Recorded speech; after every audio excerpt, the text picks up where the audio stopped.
دوستو، یہ کہانی ہے ایک ظالم ماں کی۔ ایک چھوٹے سے گھر میں کچی دیواروں کے پیچھے آج ایک ماں نے اپنے بچوں کو بہت تڑپایا تھا۔ 8 سال کا بچہ چارپائی پر اپنی 2 سال کی بہن گڑیا کو گود میں لیے بیٹھا تھا، جس کا چہرہ بھوک اور آنسو سے بھیگا ہوا تھا۔ کمرے کے اندر اس کی ماں فاطمہ آئینے کے سامنے کھڑی اپنا میک اپ کر رہی تھی۔ اس کے سینے میں ممتا کا کوئی احساس نہیں تھا، بلکہ اس کے چہرے پر ایسی خود غرضی تھی جو ہر مجبور رشتے کو جلا کر راکھ کر دینے کے لیے کافی تھی۔ وہ بار بار کھڑکی سے باہر گلی کو دیکھ رہی تھی، جیسے کسی کا انتظار کر رہی ہو۔ اسی دن عامر شہر میں مزدوری کرنے گیا ہوا تھا۔ وہ یہ سوچ کر گھر سے نکلا تھا کہ شام کو بچوں کے لیے پھل اور بیوی کے لیے نئی ساڑی لے کر آئے گا، مگر اسے کیا پتا تھا کہ جس بیوی کو خوش رکھنے کے لیے وہ اتنی محنت کر رہا ہے، وہ آج اسے ایسا زخم دے گی۔ ولید، جو اپنے باپ کا بگڑا ہوا بیٹا تھا، فاطمہ کے پیچھے کئی سالوں سے لگا ہوا تھا اور اسے بڑے بڑے خواب دکھا رہا تھا۔ وہ اس سے کہتا، فاطمہ، تم اس کچے گھر کے لیے نہیں بنی ہو اور ان بچوں کے لیے بھی نہیں بنی، تمہاری جگہ تو کسی بڑے بنگلے میں ہے۔ فاطمہ اس کے پیار اور جھوٹے وعدوں میں اس قدر اندھی ہو چکی تھی کہ اسے عامر کا پیار اور محنت نظر ہی نہیں آ رہی تھی۔ وہ جو تپتی گرمی میں صرف اس کے لیے محنت کرتا تھا تاکہ فاطمہ کو اس کی پسند کی چیزیں دلا سکے اور بچوں کی خواہش پوری کر سکے۔ دوپہر ڈھلنے لگی تو فاطمہ نے بیگ تیار کیا اور گھر میں رکھے ہوئے تھوڑے سے پیسے بھی اٹھا لیے جو عامر نے گڑیا کے علاج کے لیے رکھے تھے۔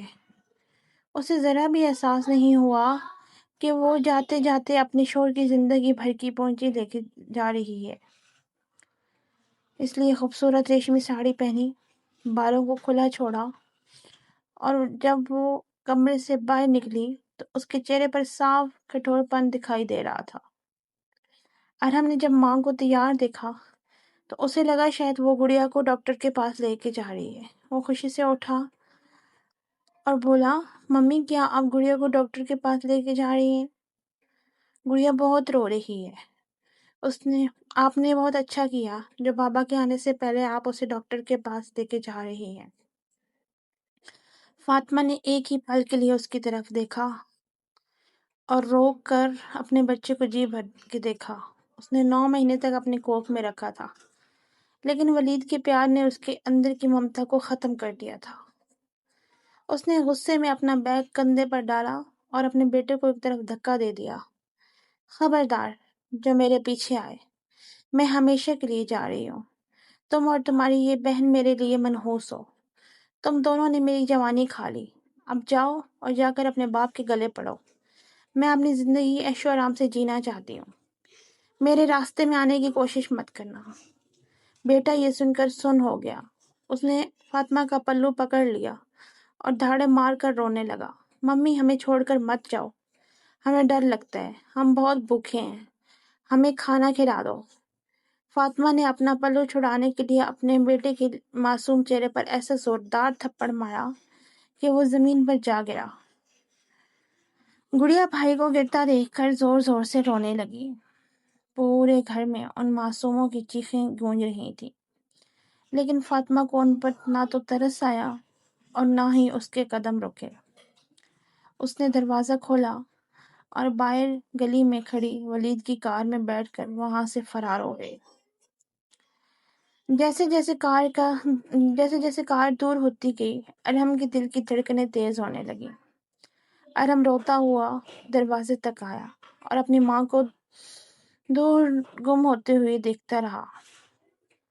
اس کے چھوٹے سے دل میں یہ سوال اٹھ رہا تھا، کیا مائیں بھی اپنے بچوں کو ایسے چھوڑ کر جا سکتی ہیں؟ شام ڈلنے لگی اور گھر میں اندھیرا چھانے لگا۔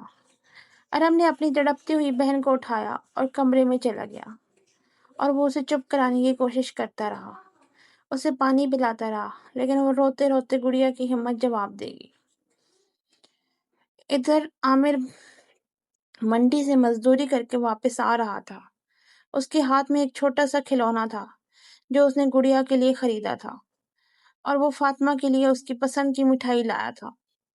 وہ تھکا ہارا مگر خوش تھا، کیونکہ آج اس نے اپنے بچوں کے لیے کچھ پیسے کمائے تھے۔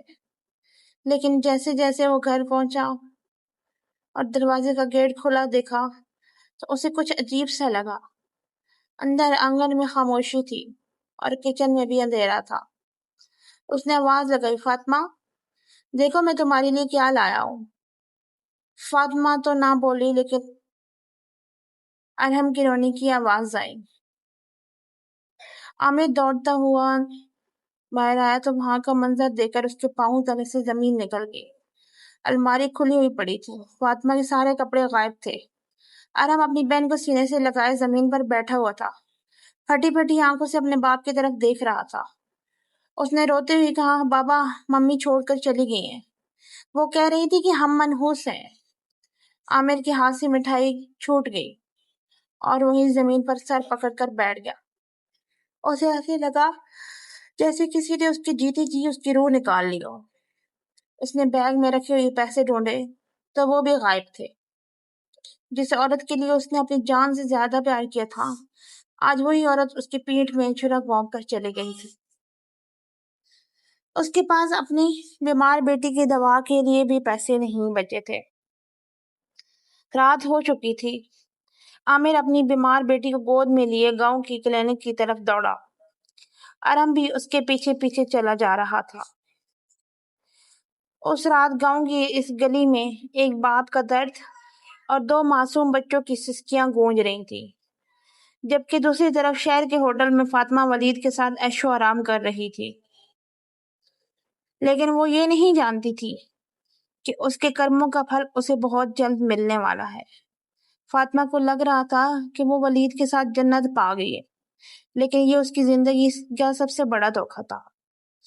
دوستو، آپ کو کیسا لگتا ہے فاطمہ کے ساتھ کیا ہوگا؟ اگر آپ کو زندگی میں ایسا کوئی واقعہ سنا ہو یا آپ کے ساتھ پیش آیا ہو تو کامنٹس کر کے بتائیں۔